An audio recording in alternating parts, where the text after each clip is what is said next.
तो दोस्तों, जैसा कि कल मैंने आपको कम्युनिटी पोस्ट के माध्यम से ये सूचित कर दिया था कि HAL द्वारा तैयार किए गए कैट्स वॉरियर प्रोग्राम को लेकर एक बहुत बड़ी अचीवमेंट हासिल कर ली गई है और इसको लेकर खुद जानकारी HAL के ही ट्विटर हैंडल से दी गई थी कि उन्होंने कैट्स वॉरियर के ग्राउंड इंजन टेस्ट को सक्सेसफुली कंडक्ट किया। कहने का मतलब कैट्स प्रोग्राम के तहत जो स्टेल्थ UCAV तैयार किया जा रहा है, जिसे कैट्स वॉरियर का नाम दिया गया है, इसका एक फुल स्केल डेमोन्स्ट्रेटर तैयार किया गया। उसके बाद ग्राउंड पर खड़ा करके इसके अंदर जो इंजन इस्तेमाल किया गया है उसे स्टार्ट करके सारी टेस्टिंग वगैरह की गई।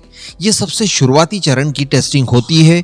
इसके बाद जैसा कि हम लोग जानते हैं कि टैक्सी ट्रायल्स होते हैं। टैक्सी ट्रायल्स में भी पहले लो स्पीड पर, फिर हाई स्पीड पर और उसके बाद कहीं जाकर इसके फर्स्ट फ्लाइट को कंडक्ट करवाया जाता है, जैसा कि हम लोगों ने पिछले समय पास्ट में स्विफ्ट UCAV के मामले में देखा, जो कि घातक कार टेक्नोलॉजी डेमोन्स्ट्रेटर है। हालांकि वहां पर प्रॉब्लम ये थी कि पहले इसे छोटे प्रारूप में तैयार किया गया स्विफ्ट के रूप में, बाद में इस टेक्नोलॉजी डेमोन्स्ट्रेटर को बड़े प्रारूप यानी घातक के रूप में कन्वर्ट किया जाएगा। लेकिन यहाँ पर कैट्स को डायरेक्टली अपने ओरिजिनल फॉर्म में ही तैयार करके उसकी टेस्टिंग वगैरह को की गई है।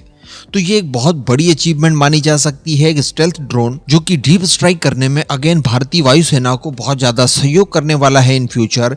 इसके जरिए आप किसी भी तरह से निगरानी का काम कर सकते हैं। वो ड्रोन ऑलमोस्ट तैयार होने की कगार पर आ चुका है। अब चूंकि ग्राउंड इंजन रन टेस्ट तो कर लिया गया है, बहुत ही जल्द इसके टैक्सी ट्रायल्स और फर्स्ट फ्लाइट को भी कंडक्ट होते हुए हम लोग देख पाएंगे।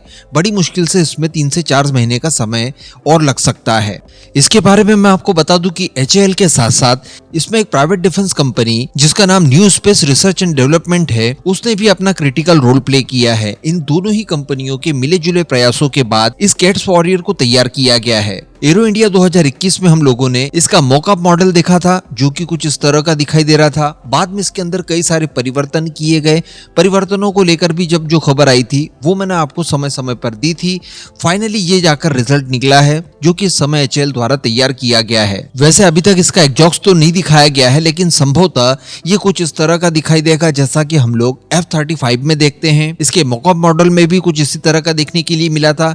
ये ट्विन इंजन होगा, 2 इंजन इसमें इस्तेमाल किए जाएंगे और दोनों इंजन मिलाकर लगभग 7 किलो न्यूटन का थ्रस्ट इसे देने जा रहे हैं। अब इंजन की अगर बात की जाए तो PT-AEW टर्बोजेट इंजन का इस्तेमाल इसमें किया जाना है, जो कि इनहांस वेरिएंट बताया जा रहा है PT-AE 7 का, जिसकी लेंथ बताई जाती है 1.27 मीटर्स। इसका डायमीटर बताया जाता है 330 मिलीमीटर और इसका वेट 65 kg बताया जाता है। हर 1000 घंटे रन के बाद में इसे ओवरहॉल करने की आवश्यकता पड़ती है और ये अपने पहले वाले इंजन की तुलना में काफी ज्यादा फ्यूल एफिशिएंट भी माना जाता है। इस आधार पर अगर हम लोग कैट्स के कुछ और स्पेसिफिकेशन के बारे में जाने तो इसकी रेंज 1500 किलोमीटर बताई जाती है टोटल, यानी 700 किलोमीटर कॉम्बैट रेंज। इसकी मैक्सिमम स्पीड बताई जाती है 0.9 मैक।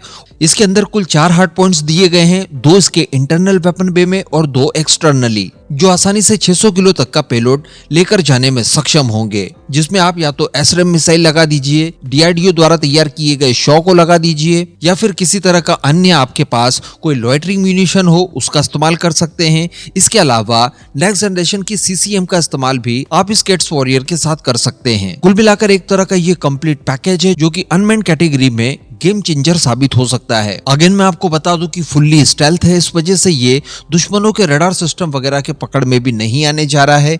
इस वजह से जासूसी का काम हो या फिर किसी सेंसिटिव इलाके में डीप स्ट्राइक क्यों ना करना पड़े, ये उस काम को भी बखूबी करने में सक्षम होगा। साथ ही जो सबसे बड़ा बेनिफिट मिलेगा वो मिलेगा इसके लॉयल विंगमैन के प्रारूप में। जैसा कि हम जानते हैं कि इसके लिए तेजस को इस्तेमाल किया जाएगा इसके मदरशिप के तौर पर, जहां से इसे फुल्ली कंट्रोल वगैरह किया जा सकता है और तेजस के साथ ही ये सारे के सारे मिशंस को परफॉर्म करने में पूरी तरह से सक्षम होगा।